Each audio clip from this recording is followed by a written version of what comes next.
Hey guys, what a beautiful fall day. We're looking at a brand new one from Pedego. This is called the Element. Really exciting for me because I followed Pedego for almost like 7-8 years. The second bike I ever got was the Pedego City Commuter.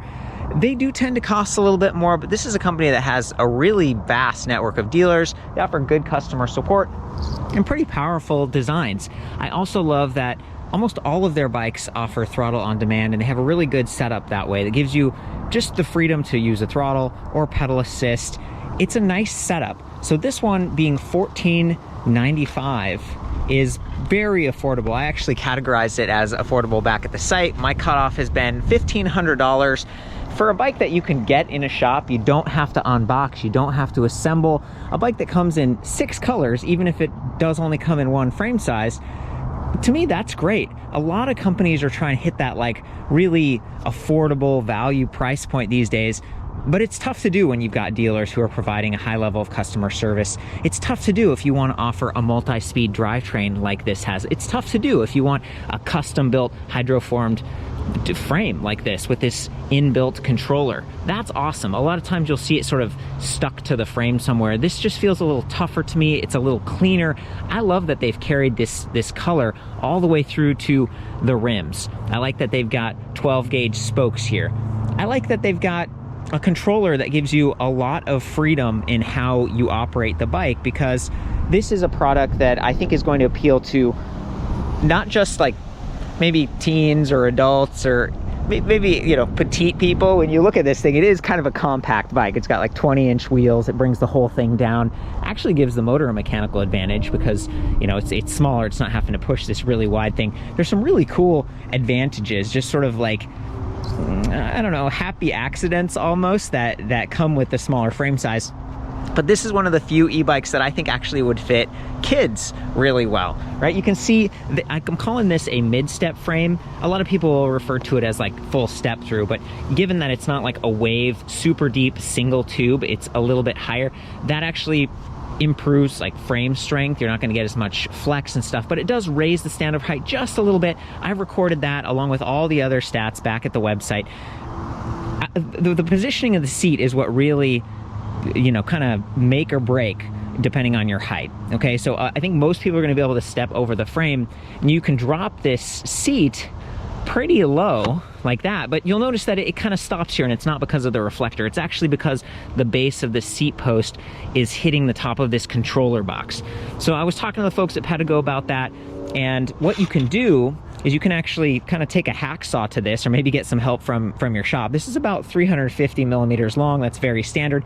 You can just chop the bottom of this off, and then it would go all the way down like that. And so you can get like a really low like minimum saddle height. So the standover height's already low. You get a really low minimum saddle height, and that's just going to give you some comfort and security. Like if you want to kind of have your butt on the saddle and then put your feet down to stabilize the bike. The bike's not super heavy. It's like 57.2 pounds, which, you know, in the scheme of things on e-bikes, there are a lot of e-bikes at 50 pounds, but most of them don't have like the fat tires and the big hub motors and stuff. I was looking at the balance, like how is weight distributed on this frame, and the motor back there, it's probably 8.5, 9 pound motor. It's pretty beefy.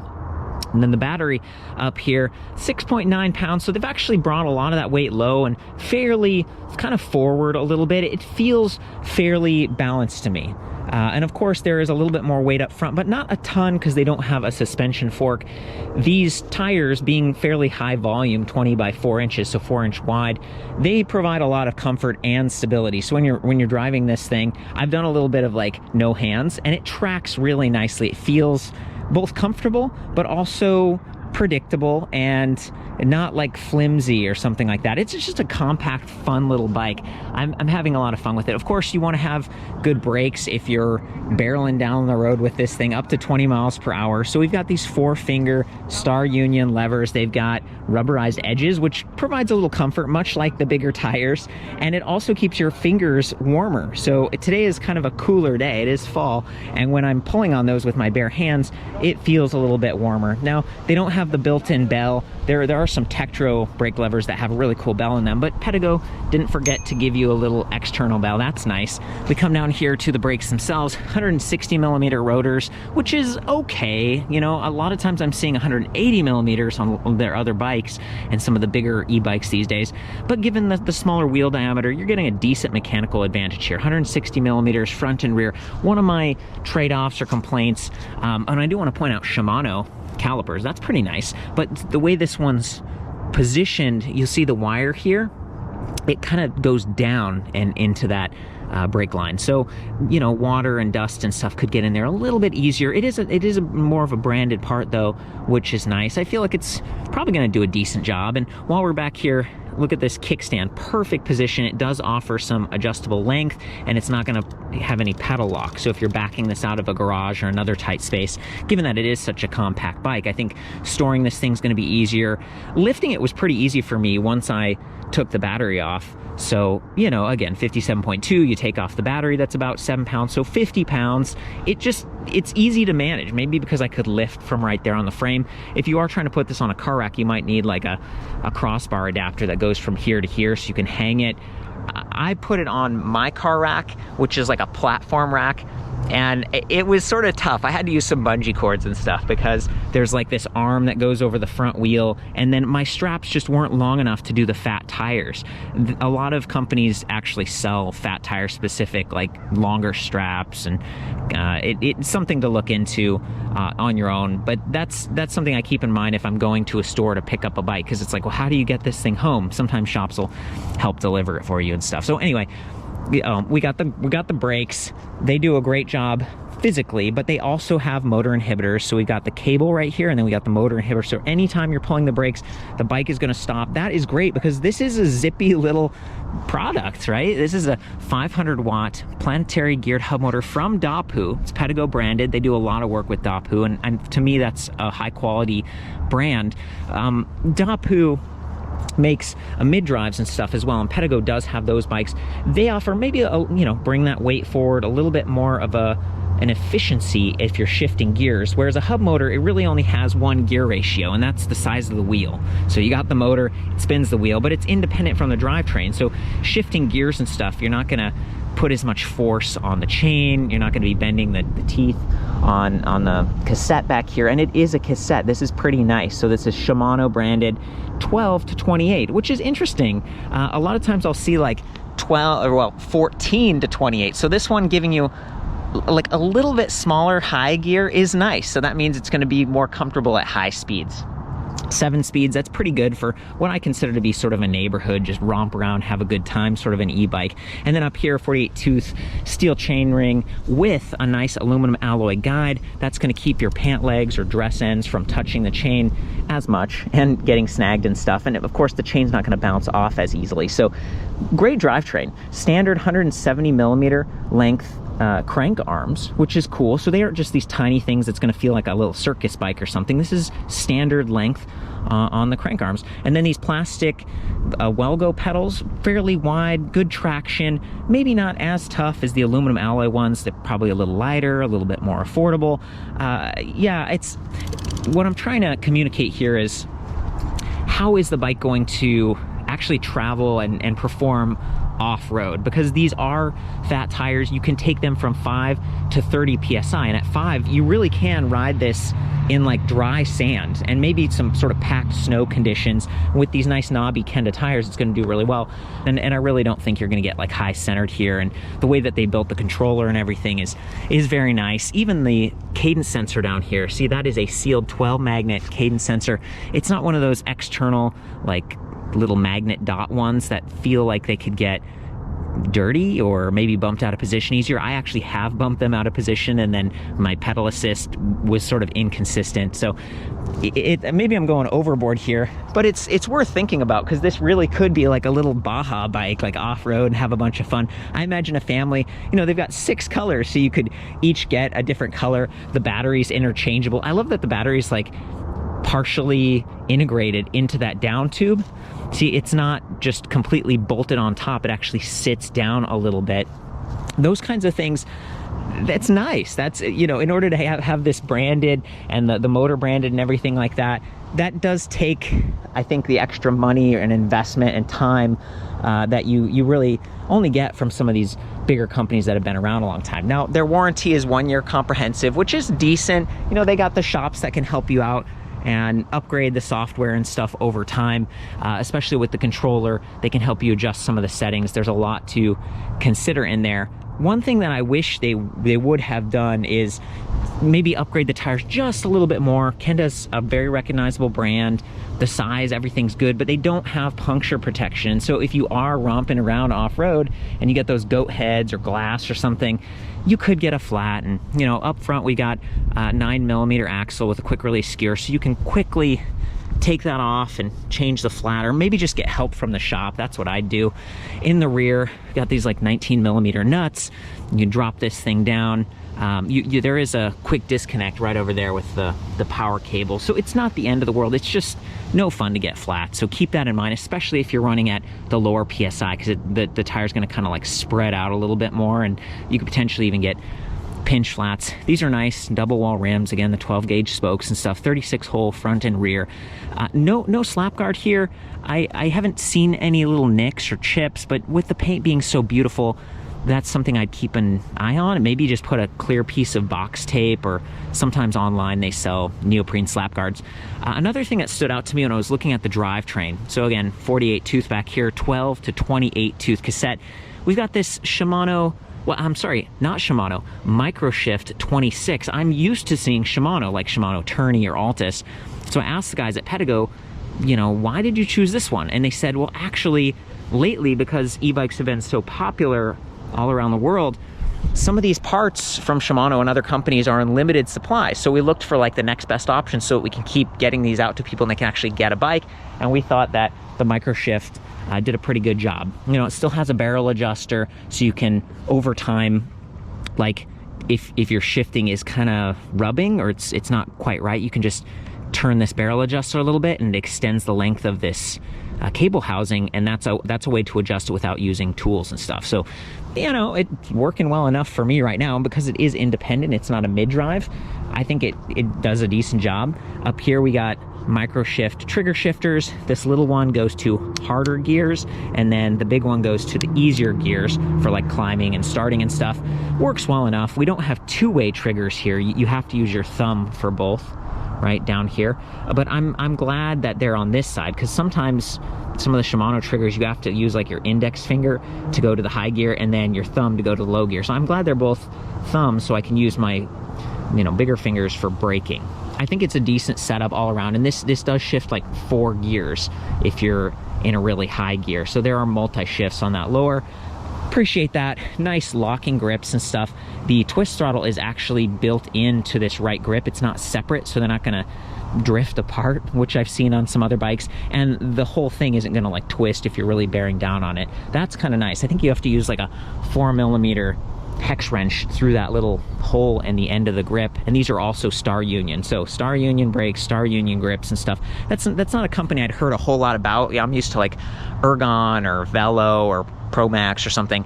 I think Star Union it's a little more generic. It's sort of an affordable brand that's coming out of Asia somewhere, but they match nicely. They're black, they're clean, and look at this. We got these threaded connectors, color matched. This is a lot more water resistant than just those like press fit plastic adapters. You can even see there's a little rubber washer in between them. So great job, Pedego. I mean, it's a pretty clean cockpit considering that you have a throttle and pedal assist and display and everything.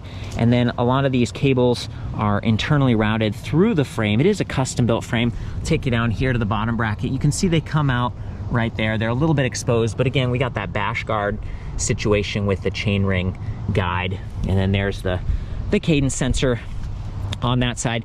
The bike is interesting. I mean, the fact that they went with a slightly like wider seat post diameter. This is 30.4 versus 27.2.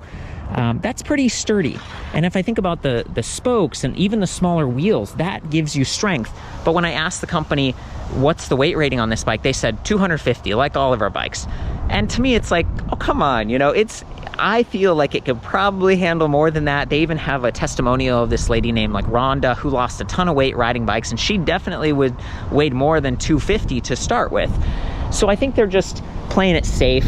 And I respect that. You know, they're kind of like under promise, over deliver. If you are heavier and you buy this bike because it's approachable and it's affordable and stuff, the first thing you probably notice over time with the extra weight is that the spokes could start to come loose and then even break, and then that's no good. You don't want that. So check on them regularly. I've heard some people even use Loctite so that the spokes don't come loose. It's not something I've tried. You know, be careful in how you approach that, but my 2 cents is that a lot of other e-bike companies are now saying 300 to 350 pound max weight, and they look a lot like this bike, and they might not even use quite as nice a parts. So that's my qualitative feedback. I love that Pedego includes bottle cage bosses right where you'd want them. I mean, very easy to reach. You've still got a pretty good space here for standing over the frame. You could use this for like a folding lock or a bottle cage. And I love that they've got a hole up here for a headlight. They do have an optional headlight, and it plugs right into this extra cable right here. So they've already pre-wired this thing for integrated lights. It runs right off that main battery pack. Again, USB port right here. There's actually a USB port in the base of the display as well, full size. I think they said 5 volt, 600 milliamp. So, you know, a little bit above average. It's not 500 milliamp, which is nice. It should charge maybe your iPhone or something. So having that set up, just ready to accept a light. They have a 40 lux light that they sell. It's like $40. And they have fenders, okay? So aluminum alloy fenders. They're matte black. They're not going to be color matched, but everything else on this bike, except the spokes, is black. Even the hub right here and the motor, I mean, the chain guard, everything is black. I love that. And they have a rear rack. Okay, the one thing they don't offer as an optional upgrade is an integrated rear light. So the rear light's going to be battery powered, which means you could forget to turn it off and then the battery could wear out and you have to replace them. They're disposable. It's not quite as nice as the integrated headlight, but at least they have that, and they have some other bags and stuff. So I think they're going to have like a full upgrade kit with the fenders, the rear rack, and headlight for like 150 bucks. And that's cool. It changes this from just being a fun little get around town or maybe do some fun off-roading bike into almost like a commuter ready electric bike, something that you could take to work or to school. It's fun. This thing definitely makes me smile when I ride it. I think the fat tires and just the build, something about it feels really nice. So coming back to maybe the geometry a little bit, I talked about how it's approachable and how you can adjust this seat. I actually put it like way up high like this when I'm riding because I want to get, you know, full leg extension. And I'm fairly tall. I'm like 5'9", and it actually feels pretty good. Like if you look at this thing, imagine that it's just like a road bike or something that has a high top tube. The only difference is that the reach is a lot shorter. And what that means is you end up with a more upright body position. You're not leaning way forward. You're sort of upright like this. And they've achieved that through this really long spacer. That's just a spacer. So this is like the steer tube that goes from here all the way down into the custom fork. You got that nice spacer, and that elevates this stem, which is, you know, I think it's a 6-degree, like 90 or 80 millimeter length. A fairly straight handlebar. I think there's a little bit of back sweep. It feels pretty good. I mean, all in all, it's like a nice setup. I think that's a pretty good overview of the bike itself. I mentioned the controller down here, 18 amp, that it's kind of sealed and everything. I do want to show you the battery, just like take that off and then go over some of the charger details and stuff. So here are the keys, re-engine, and put those in. I think this is called the Dorado. Whoops. And that's, there we go. And then just twist. It is spring loaded, which is nice. And there's this little lever, kind of functions as a handle. There we go. 6.9 pounds. It does have a little charge level indicator at one end. And then the details. So I'm going to take you back and show you the charger and some of the other stuff that comes with the bike real quick. Pedego has a really nice just package with their box and everything. A lot of times you just get a cardboard kind of, you know, tape on it sort of thing, but this is really nicely laid out. So I wanted to give you the full tour on this. You can see the charger here. It's a little bit larger and heavier than some of the other ones I've seen. It's like 1.8, 1.9 pounds, but it's 3 amps, so it's going to charge a lot faster. And for this roughly 500 watt hour pack, that means just 3.5 hours, maybe 3.5 if you're fully empty, which can be kind of hard on batteries. You know, you want to avoid extreme heat, and extreme cold will kind of half your range. range temporarily. So it's nice that that thing is removable. About 6.9 pounds on it. Again, 48 volts, so a little bit more efficient, possibly offering a little bit higher power with that 18 amp controller, and then 10.4 amp hours. Really nice. And I just love that it also has a USB charging port built right in, so you can use that as portable power. You could bring that inside, maybe top off your phone or something. So some of the other things that come in the box here is this shim. So it's 30.4 millimeter, that's the outer diameter, to 27.2, that's the inner diameter, which is really compatible with a wider range of suspension seat posts. So that is one of the great comfort options, and I think they sell Thud Buster and Body Float at a lot of the Pedego dealers, and they can help you get set up with that. So that's really good. We've got a really nice manual here, just a lot more detailed and kind of color, in depth. It's not one of these manuals that you sort of have to interpret, maybe because there's some things lost in translation. This one's really, really well done. And then a nice little toolkit, so that's cool too. I used to have reflectors in here, but I put them on the bike for safety, and I think these are just little shims. In the past, Pedego did also include like some little touch-up paints, which was kind of nice if you got scratches, but this is an all aluminum alloy frame. I don't think you're going to have issues with rust, and if you do have a little nick here and there, you can use like nail polish and stuff, and so I think that helps a lot. It's a really good setup, and it presents like a much nicer customer experience when you buy the bike, and everything has its place. Okay, getting this back on the bike is fairly easy. Just sort of set it in the bottom and then push it. It's not overly difficult. I often doing this with just one hand, and this is easier than average, which is nice. It's still a good idea to kind of shake it and make sure that it's really secure. If you were going to charge this battery on the bike, you'd plug it in way down here. There's a little charge port, and that's not a perfect position. You can see the crank arm right here. Again, if this cycled around, it could snag the cable or bend it or something. So just be conscious of that. Always make sure it's unplugged before you go for a ride. Okay, let's go through the display panel here. It's not center mounted, which, you know, in some ways it's nice to have a big center mounted display with a remote button pad, but in a way this frees up the center for your phone or for some other fun lights or just extras like a cup holder or something. There are a lot of cool things these days. It does kind of swivel a little bit to adjust for glare, but coming back to the phone mount idea, having that charging port right there is just so nice. I mean, I've seen some people in the past where they'd actually run like a cable from down here all the way up here, and it's just easier to get kicked and snagged. So I love that they've got that USB charging port here, and that you could use the phone for GPS or something. To turn this thing on, we press the M button. It comes to life very quickly. This is a monochrome display. It's fairly easy to read, even in the bright sunlight like today. If we hold the plus button, it turns on the headlight as well as backlighting. So if we were in a dark condition, I'm trying to make it dark, you can't really see it, but back when I was at the house setting this thing up inside, you could definitely see it was fairly bright, and I appreciate that. So that's what happens if you hold the plus button. We've got power. There's a 5-dot charge level indicator, which is like, meh, you know, it'd be nice if it was 10 dots, 10% increments, or even just a battery percentage. And then do you see where it says power right there? If I activate the throttle, actually, in order to activate the throttle, you need to either arrow down to 6, which is throttle on demand only, or be in one of the 5 levels of assists. So I'm gonna leave it in 2 and activate the throttle. Look at that little power chart again. Yeah, it's basically a little meter that goes like, you know, depending on how hard the bike is working, there's a little power indicator.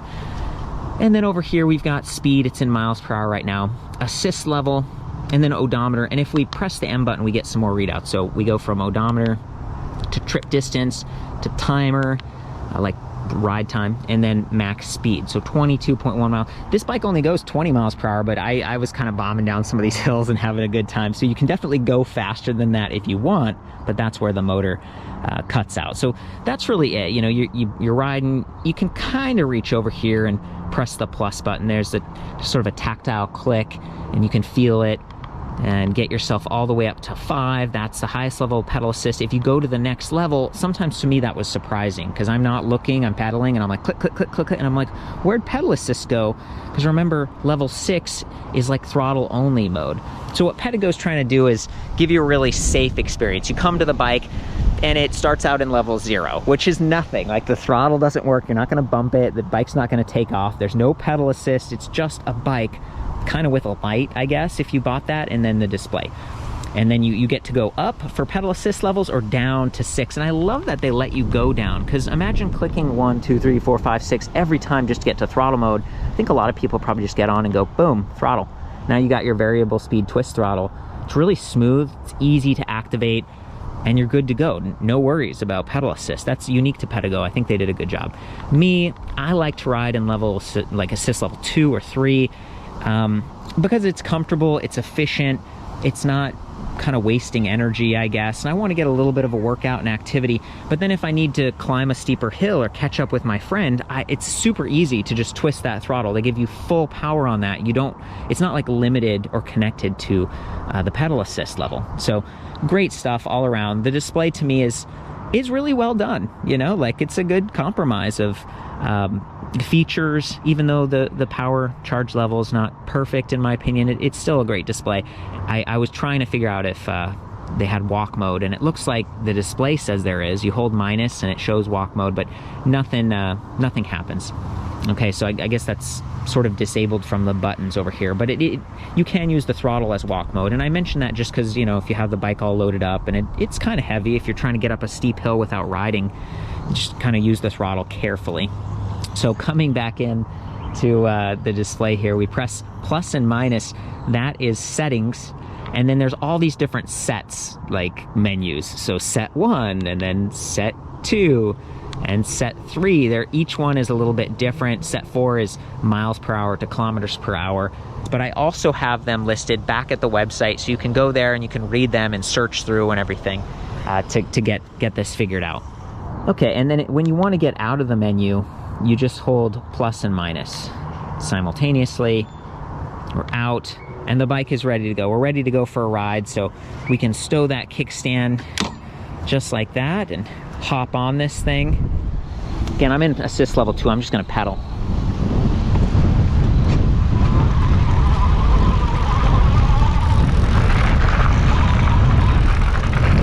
Perfect. So assist level 2, it's nice and smooth. It's not overwhelming. Now I'm going to take it up to level 5. So this is if you want to hot rod around. Oh boy. And it climbs pretty effectively.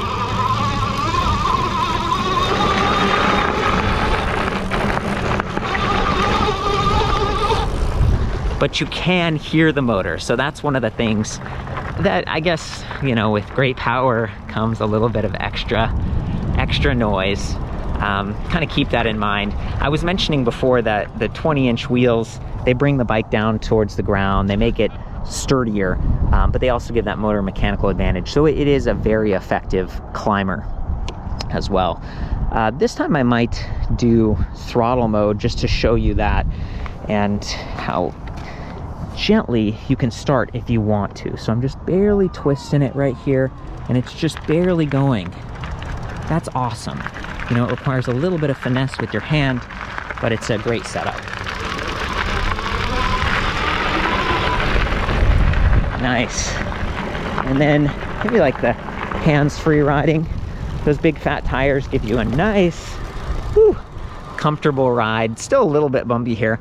I have them inflated pretty high because I was mostly on the roads and kind of hyper-miling, like trying to get the best range possible. But yeah, you lower those tire pressure, and it not only smooths it out, but it lets you go across wet, like soggy or sandy or loamy terrain. So that's nice, because I really don't think a lot of people are going to try to put a suspension fork on this with how high they've got the steer tube and everything. It's just it's really designed to be this way.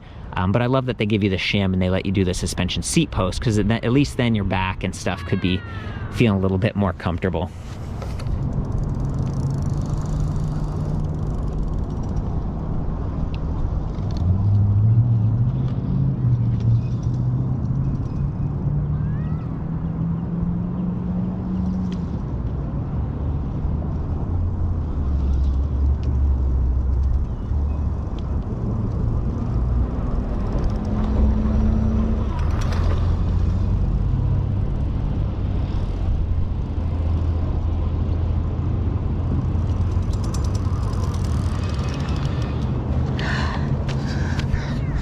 pretty fun. Whoa. I actually like how the smaller wheels feel. They give you that sense of being nimble and quick, but it's not so twitchy or uncomfortable like a true 20-inch wheel. So if you look at this, see how big the tire is. So that adds a lot of, I guess it just increases the diameter, and then the width gives you that stability, and there's a little bit more weight. So it slows it down a little bit, and it makes it feel more like a full-size wheel.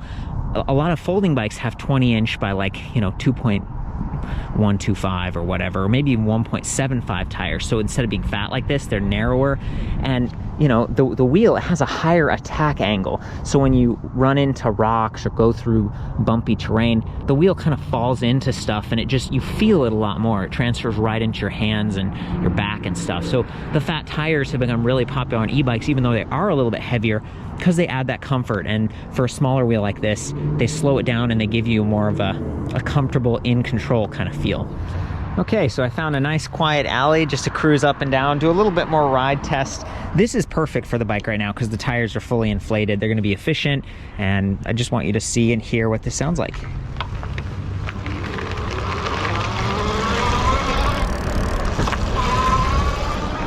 Very nice. I am in assist level 5, and I keep, I'm kind of a sensitive rider sometimes. When I'm riding off road, I'll gently pull the brakes, and then I'll lose power, and I'm like, oh yeah, I gotta let go because the motor inhibitor's stopping me.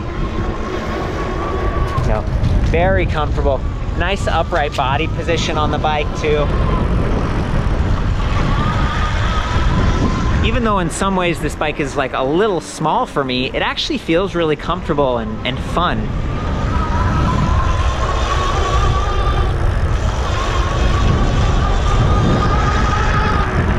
I'll do some gear shifting, slow down my cadence a little bit. There we go. Really nice. So even up in the higher levels of assist, the bike feels natural. You're not doing that super fast spinning, beating eggs kind of thing.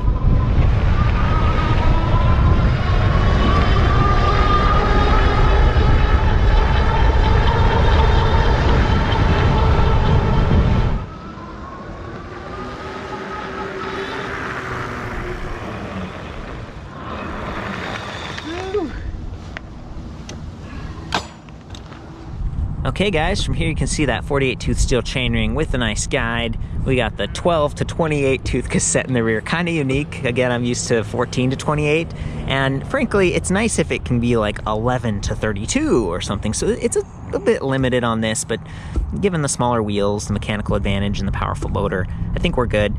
The motor does make it makes a decent amount of noise when you're in the higher levels of assist or really gunning it with that throttle. So that's just one of the trade-offs. And then again, no slap guard here, though I haven't really seen the chain hit the chainstay yet. I'm gonna ride over bumpy terrain. I'm gonna shift a lot of gears so we can see how this thing sounds and looks. But I do love that 12 magnet sealed cadence sensor on the other side. That's performing really well, really natural feeling.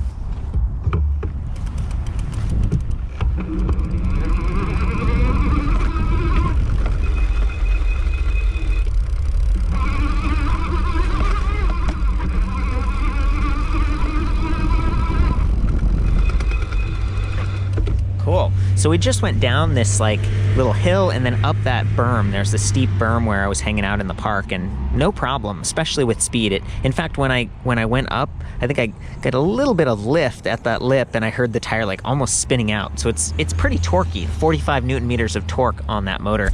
And again, it's rated 500 watts nominal, but it peaks over 800, I think 860 or something. It's a pretty zippy motor. I'm gonna do pedal assist now. I'm gonna be in level 5, so it's the most pronounced and possibly the fastest responding. I just want you to see how quickly it comes on from when I start pedaling to when I stop. And I'm gonna be climbing here a little bit.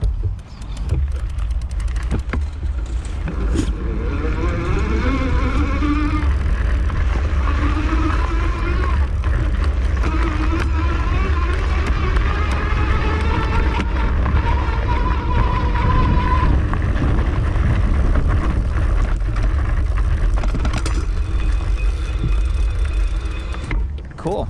purposely went over some bumps there at the end because I'm in the highest gear and the chain is the closest to the chainstay, and it looks like it's actually, there's a pretty good distance there, and maybe it doesn't touch. So that's probably why they skipped the slap guard. Maybe it's unnecessary given the shorter length or the bigger chain ring relative to the wheel. I do think it's shorter because the wheel is so compact, so you don't have to have, you know, actually did measure this, like the wheelbase on this is a lot shorter than on some other bikes.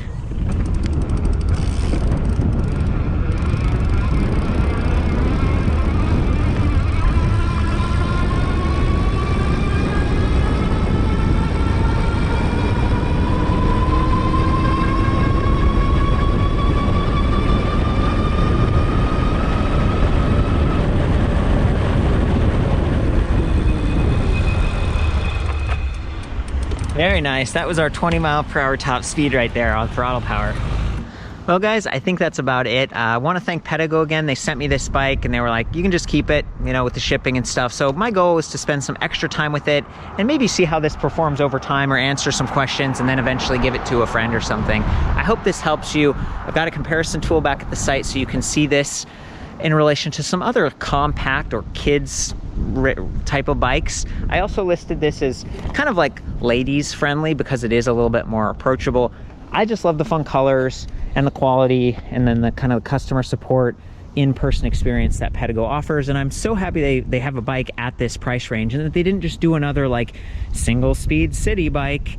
This is fun. Like, it's really, you know, yeah, there's no suspension fork and stuff, but like between the tires, the really capable motor, the battery position, and the custom frame, I think they did an excellent job. It's one of my favorite like affordable electric bikes that I've seen recently.